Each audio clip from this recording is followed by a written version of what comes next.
Bir воротасы, дарбазасы биз тарапта карап турса, экинчи дарбаза Тажикстанда карап турат, мисалы үчүн. Көрүп атасыздарбы? Ушунчалык кээ бир биздин арабызда ушунчалык чыккынчылар бар. Мисалы, Тажикстан тараптан жүктөрдү мыйзамсыз үйүнө алып келип коюп, бул меники деп туруп, анан карап туруп чыгарып берип атат бүгүнкү күндөчү. Ошон үчүн азыр бүт трассаларга посттор коебуз. Элди кошун ошол жерде кошулуп турат, биздин күч органдары менен.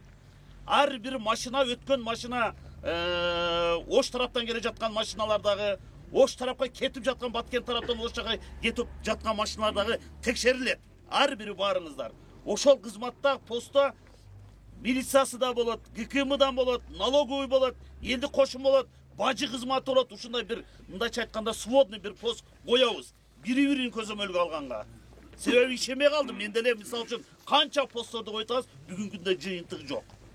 Ошондой биргеликте баарыбыз күрөшүшүбүз керек. Сиздер дагы мына күрөшүп, биз мына контрабандага жол бербейли деп чыгып атабыз. Эгерде бирөө кармалып калса, урматтуу жердештер, айтып коеюн, бирөө кармалса, ошолордун баарын сүрөттөрүн журналисттерди ушул жерде азыр биз атайын, биз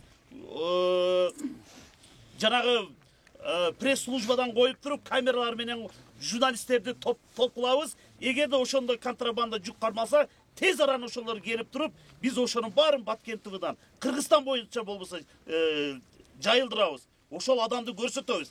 Ким контрабанда менен бүгүнкү күндө заниматься этип атат? Ким элге каршы иштеп жатат?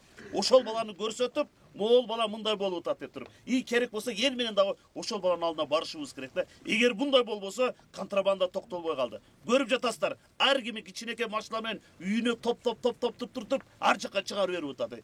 Бир эле адамдыкын карасаңар, майдаланып, фуралар менен бир жанагыдай кичинекей машиналар менен 10 машина болуп калып атат.